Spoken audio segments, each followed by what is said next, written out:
మల్లారెడ్డి మర్రి రాజశేఖర రెడ్డిల అక్రమాలను బయటపెడదాం.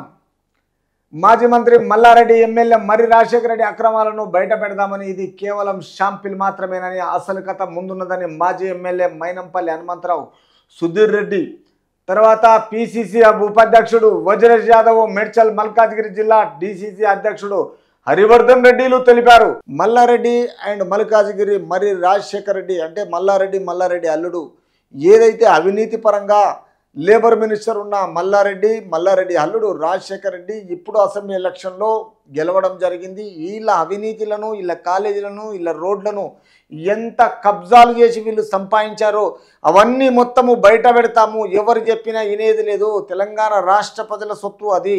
రాష్ట్ర ప్రజలను నిలువుగా ముంచేసి ఎన్నో 36 కాలేజీలు వేసుకొని 1000 ఎకరాల భూములను కొనుగోలు చేసి అక్రమంగా సంపాదించి అడ్డికి పౌషరుకొని తెలంగాణ రాష్ట్రంలో మొత్తాన్ని ప్రజలను మొత్తం గుండ్లపోచంపల్లి ఏరియాను అక్రమంగా బయట పెడితే ఇది కేవలం షాంపిల్ మాత్రమే నిన్న కొలగొట్టింది. కాబట్టి ఇప్పుడు నెక్స్ట్ మొత్తం ఈ అవినీతిగా సంపాదించిన ఆస్తులను వదిలేదే లేదు.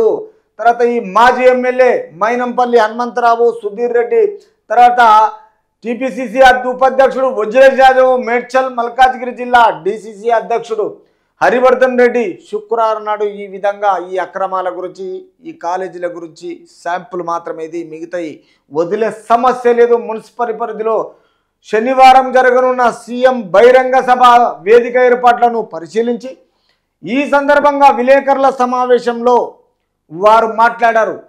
తిరిగి మరి నిన్న డేట్ల మరి రాజశేఖర రెడ్డి దగ్గరికి, మల్లారెడ్డి దగ్గరికి ఈ షంబిపూర్ రాజు ఎట్లా పోతాడు? పిచ్చెక్కిందా? ఒకసారేమో కూలగొట్టాలంటాడు, ఒకసారినేమో అడ్డుపడతాడు. ఇది కలెక్టర్ తోటి 2011లోనే బీజేపీ, సిపిఎం, బీఆర్ఎస్ వాళ్ళు ఎమ్మెల్సీ షంబిపూర్ రాజు జేఎన్సీగా ఏర్పాటై కలెక్టర్కు ఫిర్యాదు చేసి వారు వివరించారు. తర్వాత ఈ చిన్నదామర చెరువు ఎఫ్టీఎల్లో రాజశేఖర రెడ్డి అక్రమంగా సంపాదించిన ఆస్తులు ఇవి, కాలేజీలు ఇవి, రోడ్లు ఇవి, స్టూడెంట్స్ను నానా రకాలుగా ఇబ్బందులు పెట్టి ఈరోజు వాళ్ళ దగ్గర డబ్బులు వసూలు చేయడం జరుగుతుంది. ఆ స్టూడెంట్స్కే అధికార పార్టీకి, తర్వాత మున్సిపల్ శాఖకు అందరికీ పిల్లలతో గొడవలు సృష్టించి కొత్తగా క్రియేట్ చేసి అది కూలగొట్టకుండా అడ్డుపడుతున్నారు బీఆర్ఎస్ కార్యకర్తలు. తర్వాత బీఆర్ఎస్ మొత్తము పాతగా ఎవరైతే ఓడిపోవడం జరిగిందో, ఎవరు గెలవడం జరిగిందో వీళ్ళందరూ కలిసి కలెక్టర్ దగ్గరికి పోయి, కలెక్టర్ లేకపోతే డిప్యూటీ కలెక్టర్కు పరిశీలించి ఈ విషయంలో అందరు కలిసేసి కలెక్టర్కు ఫిర్యాదు చేశారని వివరించారు. అంటే హైకోర్టు ఒక నిర్ణయం తీసుకున్న తర్వాత అక్రమంగా ఉన్న ఆస్తులను కూలగొట్టడము, ఇందులో సీఎం భాగం లేదు. తర్వాత అధికార పార్టీ మినిస్టర్లకు సంబంధం లేదు. ఎవరు అవినీతి పాలు చేస్తే ఆ అవినీతిని అంతమొందించడమే రాష్ట్ర ప్రజలకు మంచి చేయడం.